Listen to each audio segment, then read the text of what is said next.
Well, hello, everyone, and welcome back to the Off-Farm Income Podcast. You are here on our YouTube channel, and you are tuned in for episode number 711.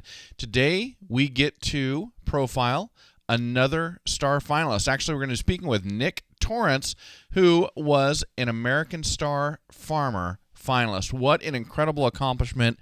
Really looking forward to talking with him all about what he did in terms of raising livestock and farming row crops and how he increased both his herd numbers as well as his acreage numbers. Very interesting interview, and we'll have it coming up for you right now.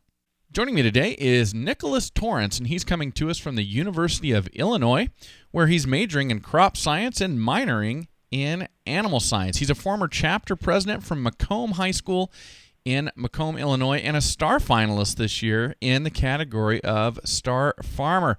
Nick, welcome to the show. Thank you so much for coming on.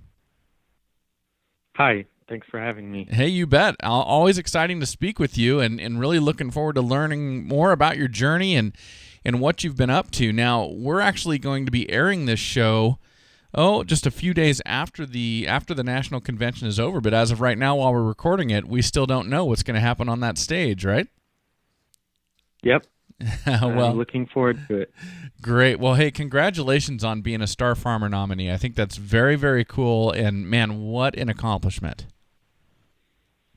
Thank you. It's really been a exciting journey for me. I mean, honestly, I didn't expect to get to this point, and it's just been a blessing. Yeah, absolutely. You know, as I'm thinking here about this award and I'm thinking back on the history of the FFA, I wonder if Star Farmer was truly their first star award ever. If you think back on how the FFA began, I wonder if that's the first award they ever really gave out. Yeah, now that you mention that, it kind of makes sense. Yeah, that would make sense, I would think. I'll have to look into that and get that figured out. I should know that, Nicholas. Sorry about that. Well, let's do this. I'd love to start off by just asking you a few questions about you, let our audience kind of get to know who they're listening to, and after that, we'll talk about your supervised agricultural experience and kind of the journey you've been on. Does that sound okay? Yep, sounds good. Okay. Well, let's talk about when you're home, when you're not at the University of Illinois. Are you on a farm? Are you in town, or something kind of in between? Something kind of in between. So I grew up on the farm, and we have a house at the farm. And then when I was 7 years old, my parents decided to buy a house in town so we could go to school in Macomb. Okay. So for me and my sister's 2 years older than me. So now when I go home, I try to help at the farm whenever I can, whatever that might be. A lot of cattle stuff during the year, but this fall, hopefully starting on harvest soon. Okay. Yeah, it is that time of year. So let me understand. So is the farm far enough out that it would have been difficult for you and your sister to go to school at Macomb had you lived on the farm, or what was the situation? Why did your parents make that choice? Well, the two houses are about a half an hour apart, but the school district that the farm is in isn't the best school district. Okay. So the school district in Macomb was better, and my parents just thought that was the better option for us. Got it. Okay. So the big move into town, but then the family still has the original farm and still are farming there. Yep. Okay, got it. And so you mentioned livestock, you mentioned cattle. Is it exclusively a farm where you're raising cattle, or is there more going on? Are there row crops as well, or other species of livestock? We have Hereford cattle, horned and polled both. Okay. And we also have row crops. We raise corn and soybeans. Okay, very interesting. And if somebody were to try and pin you down on that and say, what is your primary, what is your farm primarily? Would you say livestock or would you say row crops? I would say in terms of money, probably row crops, but in terms of time spent, it'd probably be cattle because you have to feed them every day and, yeah. Okay, very cool. Well, how long have you been part of the FFA? I've been a part of the FFA since my freshman year of high school. So that started the fall of 2014. Mm-hmm. And what brought you in? Why did you want to join the organization?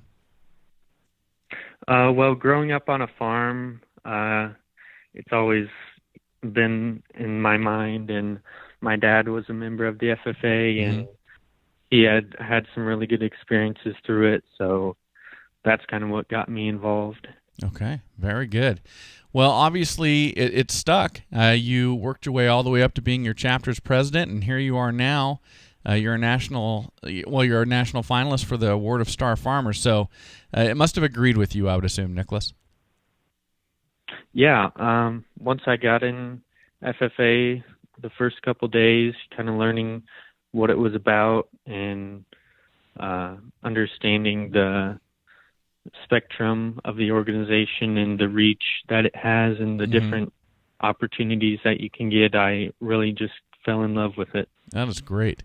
Now, a person from the outside, they might go, well, you're already growing up on a farm. You're already farming with your dad and doing all of that. So what more could you learn in FFA? But I'm sure there's a lot. So what kind of skills do you think you picked up in FFA that are going to help you going forward in the future? Yeah. I learned in my time in FFA a lot with like public speaking and how to interact with other people effectively. Also, I learned a lot about marketing in FFA. I took an ag business class, and that was really helpful for the management side. When I was growing up, I didn't really have a lot of experience with that, but FFA really helped me out in that aspect. Awesome. Very good. Well, I'm sure that there were one or more FFA advisors along the way that helped you out. Would you mind just acknowledging those folks for us really quick? Yeah. So my freshman year, I went to school or took FFA classes at West Prairie School District. And the teachers there were Mrs. Ann Knowles and Miss Corrine Biswell. So those were the two advisors my freshman year, and then Mr. Wyatt McGrew has been my advisor ever since. Okay, very cool. Thank you for acknowledging those folks. And I'm going to take a quick second here, Nicholas, and acknowledge a great sponsor of my show. Maybe you could help me out with this.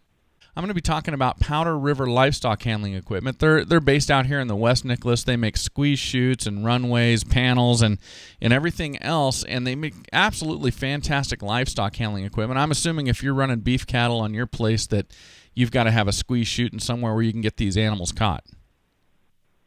Oh yeah, we have 2 chutes, and they always come in really handy whenever we're trying to work our animals or anything like that. Well, I'll tell you what, living out here in the West, we've got a lot of cattle that spend their lives out on public ground and out on the rangeland, and they very rarely see humans, and they can get pretty darn wild just because they're never around people. And when we have to get up and close and personal to them and give them shots or you just do anything, put on a dewormer or anything like that, they do not like it. So we've got to have really the finest livestock handling equipment. And Powder River, they developed all of their equipment out here in the West starting over 80 years ago, dealing with cattle just that wild. So everybody, if Powder River's equipment can handle those cattle, they can certainly handle yours as well. I encourage everybody to go over to powderriver.com, take a look at what they have to offer, and of course let them know that Matt Breckwald from the Off Farm Income Podcast sent you. All right, Nicholas, thank you for letting me do that. Yeah. No problem. All right. Well, let's talk about your supervised agricultural experience. So what have you been doing that has led you to this prestigious nomination?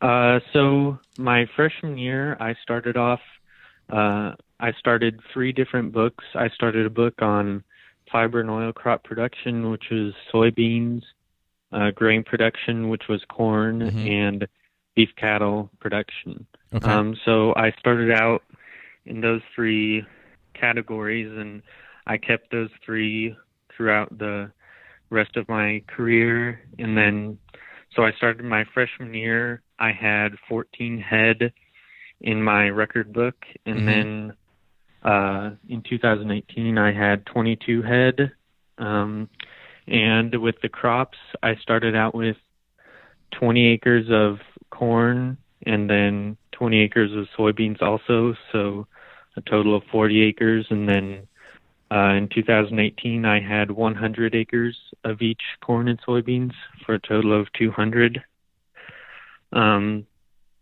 Yeah, so that's how I kind of started out. And then with the crop books, I'm responsible for all the management decisions, planting, harvesting, pest management.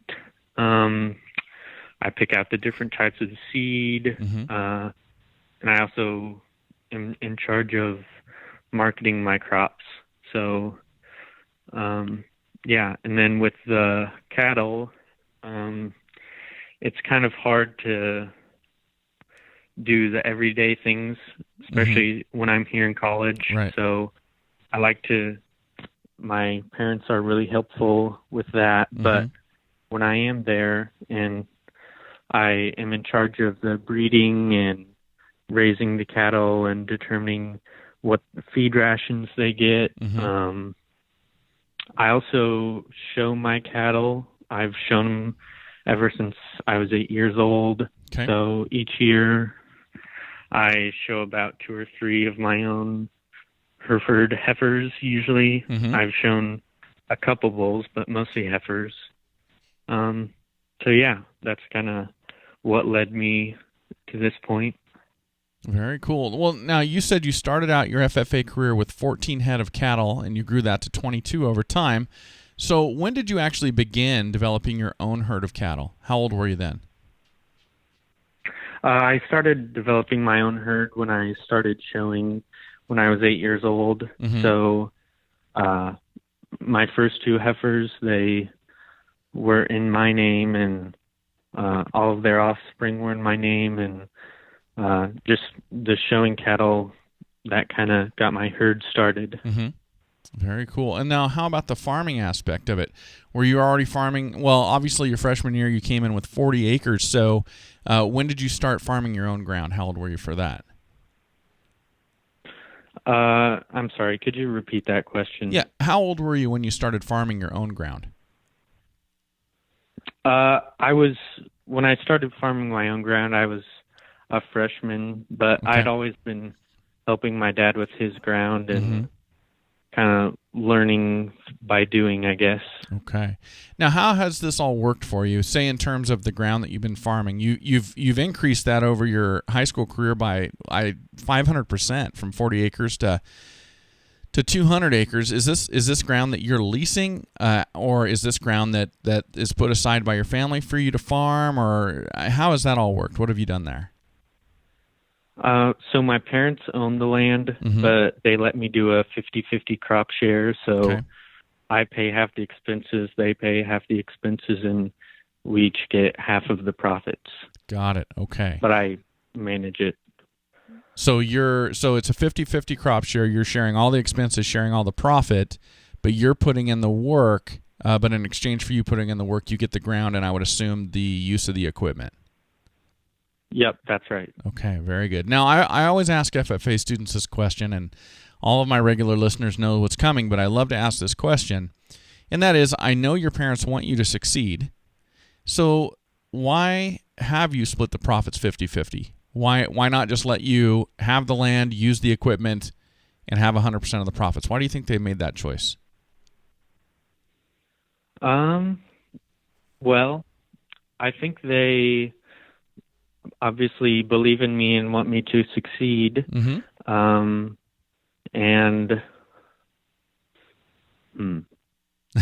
I stumped you. I've never really thought of that before.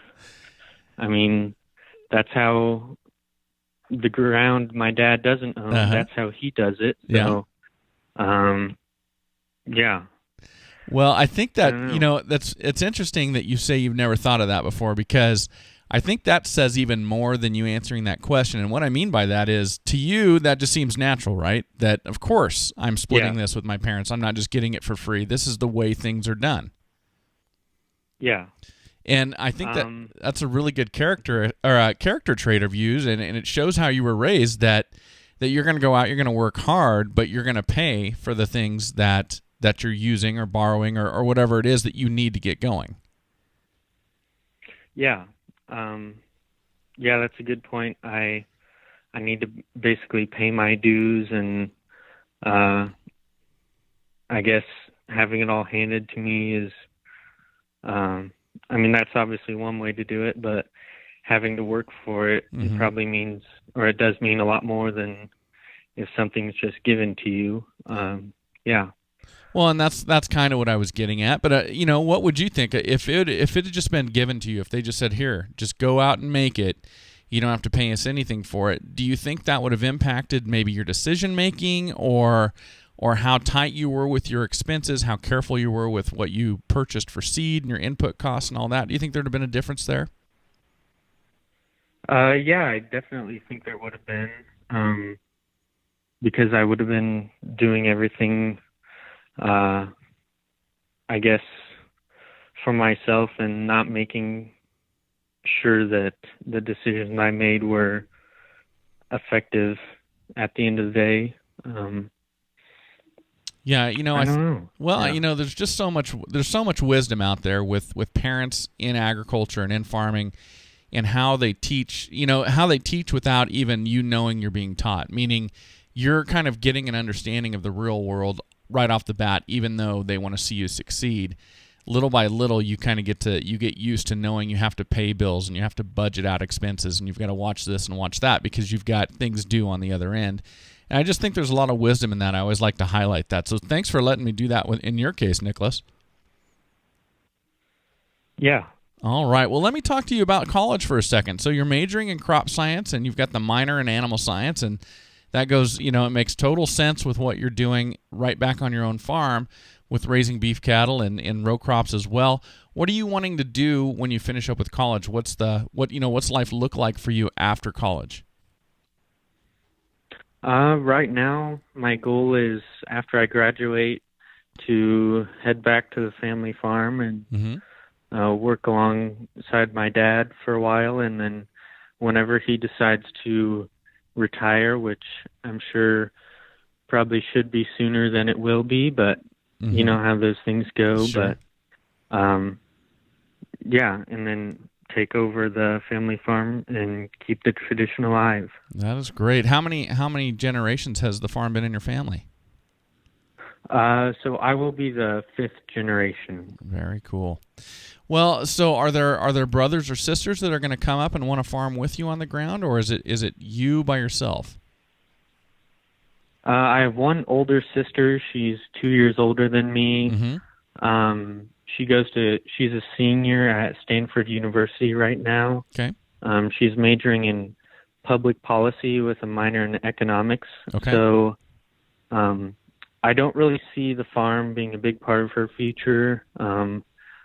She's applying for jobs now, so yeah, I think it'll probably be just me. Be just you. Very interesting. Well, good for you. That's exciting, and I love the fact that you recognize the legacy, and it's important to you to keep it going. I think that's really noble of you. Well, Nicholas, let me... Yeah, thank you. Yeah, you bet. Well, let me ask you. I want to ask you some advice for other students that are coming behind you. So obviously, you have been putting in the work and you've been putting in the time on the record books and keeping all of your different books, and here you are. You have a chance to be the National Star Farmer. What advice would you have for students when they're starting out in their freshman year and they kind of look at an award like that and they think, wow, that'd be really cool, but I don't know if that could ever be me. What kept you going, and what would keep those students going to finally reach this moment in time like you're at right now? Yeah, I guess I would say we all start out at the ground level. We were all freshmen one time, and we've all had to basically come up with nothing for as far as record books go. Just try to be organized. Time management is obviously really important. Just try to learn as much as you can from your FFA advisors and anybody else that's willing to help you out. try to gain as much knowledge as you can along the way. Yeah, that's what I would say. Excellent. Well, Nicholas, this has been a great interview. Thank you so much for this. And, hey, best of luck to you up on that stage. I know we'll be airing this after we know the results, but as we're speaking right now, I want to wish you the best of luck up there at the National Convention. Yeah, thank you. I appreciate it. Well, hey, thank you so much for being here, everybody. Really appreciate you tuning in. Love doing this show for you. And as always, enjoy your journey to the ultimate lifestyle business, agriculture.